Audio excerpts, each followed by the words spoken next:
Deputado Mauro Benevides Filho, bom dia para o senhor. Bom dia a você, Milton. Bom dia, Cássia. Bom dia a você, Camarote, que está aqui conosco na manhã de hoje.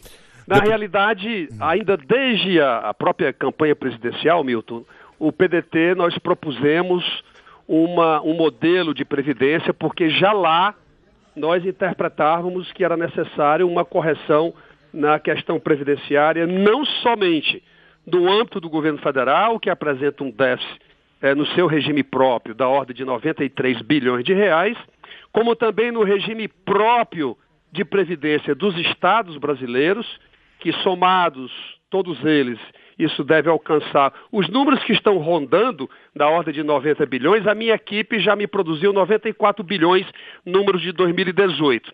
E no regime geral, você tem toda essa conotação aí que inclusive se coloca BPC, que não é previdência, mas trata de trabalhador rural, trata do sistema de capitalização, que é o que eu vou falar agora nesse momento. Pois é, por isso que eu queria entender, o que é um sistema de capitalização? O que é a capitalização? Vamos lá. Existem dois modelos no mundo inteiro. Um é o modelo de repartição. O que é isso? Os atuais trabalhadores de hoje, ou servidores de hoje, pagam para um fundo e este fundo se compromete a pagar os aposentados de hoje e de ontem. Portanto, você não paga para si próprio, você não contribui para si próprio, para fazer a sua poupança, mas sim para pagar uma geração passada que está aposentado. Por isso que o nome é repartição. Você deposita para ser repartido, né, para aposentados e pensionistas de ontem. O regime de capitalização, no entanto, ele é um regime diferenciado porque as suas contribuições, ela vai para uma conta específica, pessoal e sua. Ou seja, todo mês você consegue acompanhar o volume que você vai construindo ao longo dos 35 anos, se homem, hoje proposto indo para 40, mulher 30 anos, enfim. Então é esse bolo que determina o volume ou tamanho, digo melhor, do que vai ser a sua aposentadoria no final do ano. Por isso que no sistema de capitalização, por definição, Milton, Cássia e Camarote, não há déficit. O charme do sistema de capitalização é porque ele não apresenta déficit no longo prazo. A partir do momento em que todos migrarem para o regime de capitalização, você tem um sistema que será blindado de déficit, que independe de flutuações da atividade econômica, que independe se Estado e a União estão saudáveis para poder pagar as suas aposentadorias. Só que o seguinte, no mundo inteiro, o regime de capitalização, e eu pesquisei 60 países no mundo inteiro, o regime de capitalização ele tem a contribuição do trabalhador e tem a contribuição patronal. Por isso que esse bolo se torna vantajoso para que as pessoas possam optar, né, por esse sistema. A PEC 06 de 2019, que nós vamos discutir hoje na comissão especial, do qual faço parte pelo meu partido, pelo PDT, dos 60 países, 59, todos eles têm contribuição patronal, menos o Chile, que é inclusive referência para o meu companheiro, meu amigo, o ministro Paulo Guedes. Lá, ainda na ditadura do Pinochet, se instituiu o regime de capitalização sem contribuição patronal, o que gerou essas aposentadorias ao derredor do salário mínimo ou de menor valor, e nesse momento, Milton, que eu estou falando com vocês, já está no Congresso Nacional a proposta do governo federal do Chile para instituir a contribuição patronal. Inclusive, nós propusemos reduzir a alíquota, que hoje é 20%, nós estamos propondo, inclusive, reduzir para 11%, para diminuir o encargo sobre folha, mas jamais diminuir para 0%. Gerson.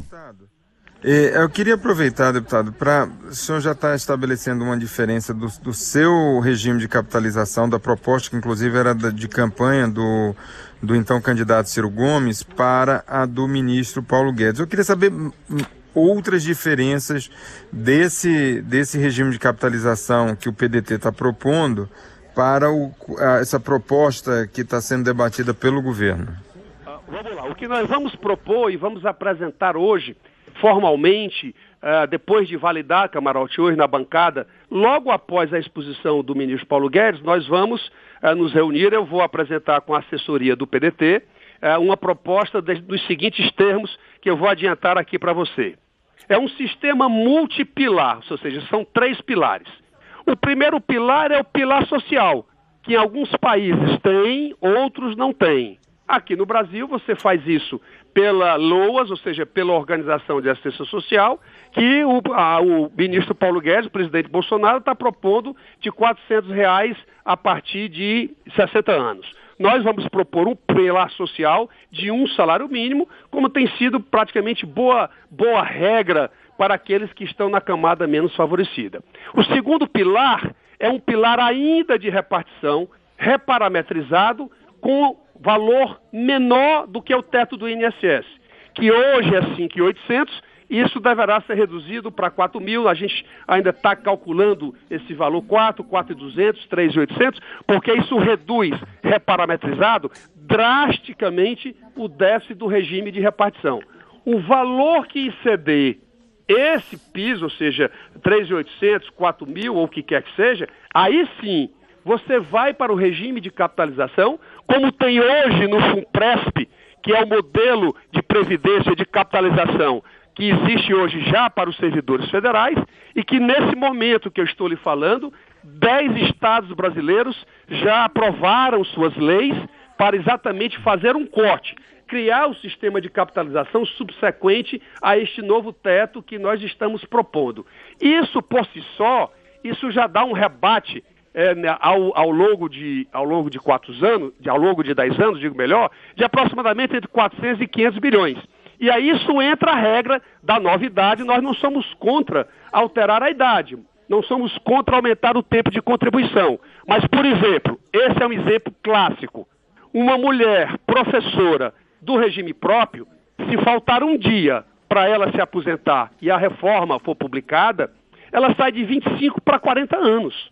Ou seja, não há regra de transição na PEC 06. E na nossa, nós vamos propor uma regra para que, obviamente uma regra não tão fácil, mas que essas pessoas que estão próximas da aposentadoria, que elas possam usufruir, por exemplo, só para ficar claro o que eu estou falando. No regime geral, há uma proposta que diz o seguinte: quem faltar 2 anos para se aposentar, você paga um pedágio de 50% e de lá você, portanto, não entra nas novas regras, você fica na regra antiga, obviamente que aí insere o fator previdenciário. Mas, de qualquer maneira, é uma regra de transição. Mas nos outros regimes, no regime geral, depois de 2 anos, e no regime próprio, que é o regime do servidor, não há regra de transição, que a gente vai apresentar também. Deputado, em relação a essa proposta de capitalização, queria entender um pouco mais essas diferenças em relação ao que aconteceu no Chile, já que é um modelo que é criticado porque as pessoas acabaram recebendo aposentadorias bem menores do que o que era previsto. Então a gente pode considerar que de diferença tem a questão da contribuição patronal e tem também alguma proposta por parte do senhor, do seu partido, em relação a algum programa assistencial para aposentadoria de pessoas mais pobres? É exatamente o pilar social que eu acabei de falar, por isso que ele é multipilar, ele é que vai ficar encarregado. Aí desta feita será uma conta transparente do que está misturado, porque no Brasil hoje, Cássia, as pessoas misturam déficit da Previdência com o orçamento da Seguridade Social. São 2 coisas totalmente diferentes. Quem quer negar o déficit da Previdência usa o argumento do orçamento da Seguridade Social, que ele vem do artigo 195 da Constituição, onde lá estão inseridas todas as receitas e despesas que compõem. E lá dentro, a despesa previdenciária é uma delas. Nós estamos querendo separar a assistência social para ficar evidente, ficar claro, né, que valor é esse. O que separa, o que dá segurança no nosso sistema, porque qual é a idiosincrasia da capitalização por parte da grande maioria? É porque as pessoas temem que deve ser paga durante 10 anos, 15 anos, aí tem uma crise no sistema financeiro, como teve em 2008 no mundo, há uma perda de 70% do que você contribuiu, então as pessoas temem a ida, ou seja, a migração para esse sistema. Daí a razão de você manter um sistema de repartição como garantia, obviamente com um valor menor do que tem hoje, exatamente para estimular. E aí eu termino dizendo o seguinte: o regime de capitalização de contas individuais, a ênfase da imprensa tem sido dada exclusivamente na questão fiscal. Mas para os meus alunos lá na sala de aula, mais importante do que isso, é porque a capitalização de contas individuais, ela gera um funding adicional de poupança na economia brasileira que não tem. O Brasil poupa 14,5% do PIB de poupança, isso não é nada comparado com o mundo inteiro. Então, esses fundos de pensão vão assegurar financiamento às empresas de longo prazo, porque banco não capta com 6 meses, um CDB de 6 meses, para emprestar para construir Belo Monte em 10 anos. Somente os fundos previdenciários, eles cumprem esse papel no mundo inteiro, e essa é realmente o maior estímulo de crescimento da economia brasileira, advém disso. Agora, não pode ser um sistema puro, como a PEC 06 está propondo, nem muito menos, sem a contribuição patronal que arrasa o valor da aposentadoria. Deputado, deixa eu ouvir aqui a última pergunta aí do Gerson Camarote para uma rápida resposta sua também. Pois não. Então, fazer uma pergunta rápida e objetiva. Como é que o PDT recebeu a postura da deputada Tabita Amaral, que está apoiando a reforma da Previdência, o PDT que está se posicionando contra essa reforma da Previdência? Então, veja, o PDT se posicionou contra essa reforma, como a Tabita também. E eu também. Agora, eu estou trabalhando dentro do meu partido, ela tem estado comigo permanentemente. Nós estamos construindo essas alternativas que eu mencionei somente, Camarote, algumas delas, outras virão no final do dia, exatamente para dizer que, diferentemente de outros partidos, todo mundo só diz que é contra. Sou contra, sou contra. A nossa posição, que é o meu processo de convencimento, e hoje essa é a posição do partido, hoje essa é a posição do líder do partido na Câmara, que é o deputado André Figueiredo, nós vamos mostrar ao Brasil que, sendo contra esta, mas nós estamos a favor da nossa. E é isso que nós vamos tentar sensibilizar. Conversei com o presidente da Comissão Especial, deputado Marcelo Ramos, fiz uma exposição para ele, demonstrando a importância. Vou fazer isso para o relator, companheiro e amigo deputado Samuel. Quero ver se contagio no bom sentido, para que a gente possa ter uma reforma sólida, mas que não seja nesse padrão que está colocado aí, e é importante que a gente discuta esses detalhes lá na comissão. Deputado Mauro Benevides Filho, muito obrigado pela sua gentileza, um bom dia, até uma nova oportunidade. Um abraço e bom dia.